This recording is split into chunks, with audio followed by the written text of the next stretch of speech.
Welcome back to another GP Fast Forward. This week, we're taking a look at the MGSD Destiny Gundam. And let me preface this review with a little ramble. All throughout elementary school and all the way through college, I thought this mobile suit was just silly. Oh wow, they took the Perfect Strike, which I already didn't like, and slapped the Victory Wings on it? Better yet, they gave it some Iron Man palm cannons too. You see, I prefer my Seed mobile suits to be grounded in reality, which is why the Astray series with its giant katanas, gunblades, and energy ball palm blast is superior in every. I am here with an, allegedly, fully formed prefrontal cortex to rescind all previous statements because this MGSD is phenomenal. Oh my god! He admitted it! And I'm definitely not biased, changing my tune because of how cool the Zeus silhouette was in Seed Freedom, and this choice has absolutely nothing to do with my Apex Legends main getting a Destiny Gundam skin, either. How dare you accuse me of such? Moving on. This build is full of surprises, and this is definitely one where you want to start with the backpack and the accessories first. Not even for the sake of preventing build fatigue, since all of these come together pretty quickly, but just for the fact that these are really fun assemblies. They also included a bunch of extra gimmicks in each weapon to spice up the build, so it wasn't just the MG, but smaller. There's an abundance of interlocking mechanisms present here, from the chest area locking into itself in 4 different places, to the shoulders having standard rotation lock, the beam boomerangs have an added locking system in the top of the shoulder armor, and even the base of the wings are locked completely into the chest unit, so there's zero risk of the entire backpack just falling off for whatever reason. Every single part of this model feels secure, with all of the weapons and other extremities like the V-fin, backpack weapon racks, and even the side skirts feel fully locked in, so it really seems like Bandai wanted to fix every single issue associated with the Destiny model kits in general.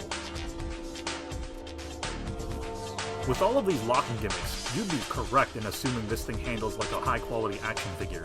No other Bandai Destiny model kit articulates the way this does, and the extremely exaggerated ab crunch and neck articulation is reminiscent of the long-forgotten SCM-EX line. The shoulders and arms articulate well because of separate joints in both the chest and the shoulder, and there's an extra hinge in the forearms to flare out the arm guards and let the hands get into this burning finger-like pose. All 4 pieces of the skirt armor have their own independent joints, and the joints are sandwiched enough that it'd be very difficult to have these pop out due to interference with the legs.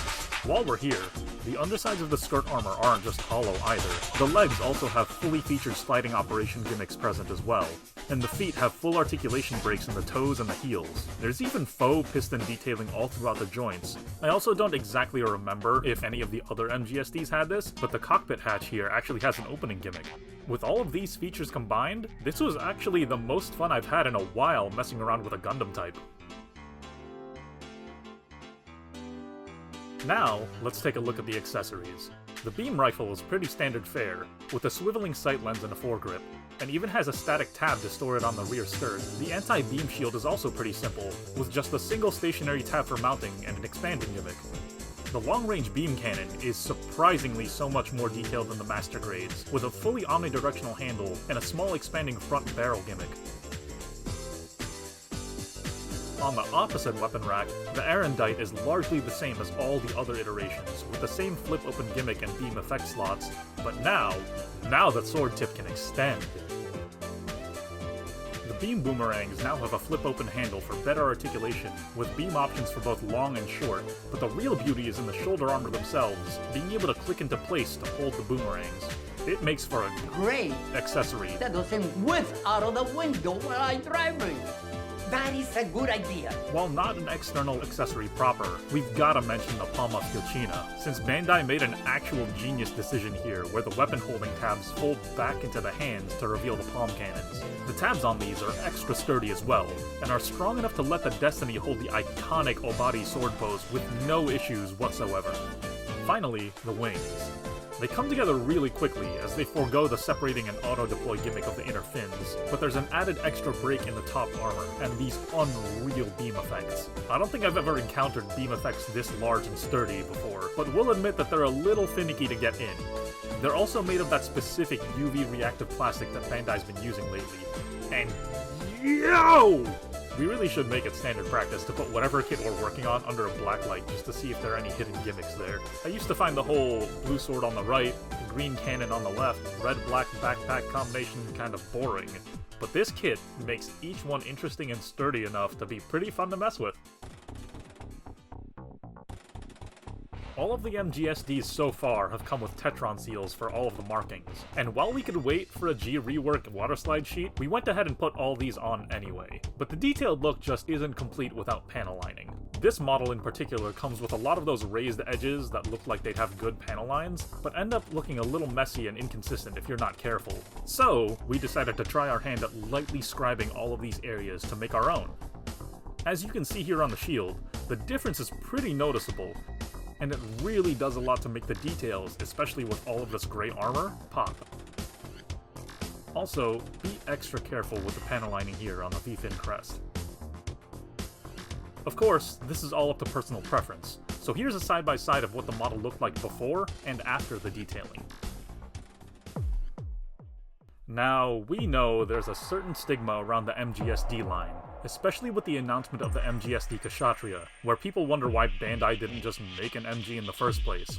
And honestly, after fixing the MG Extreme Blast's V-fin and immediately going to building this, I get it.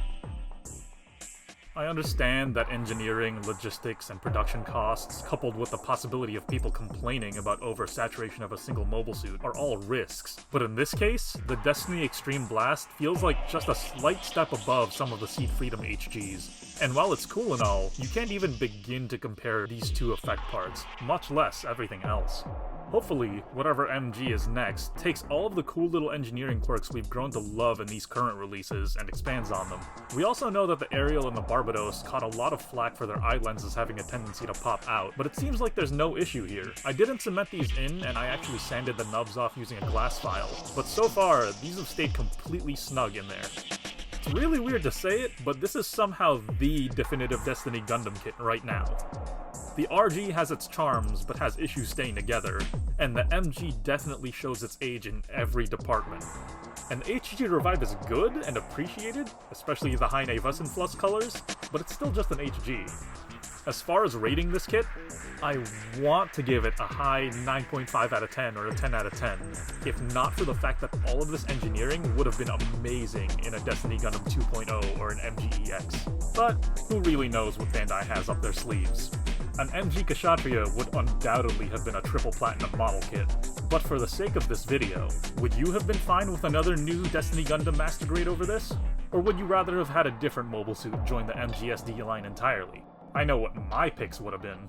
As always, thanks for watching.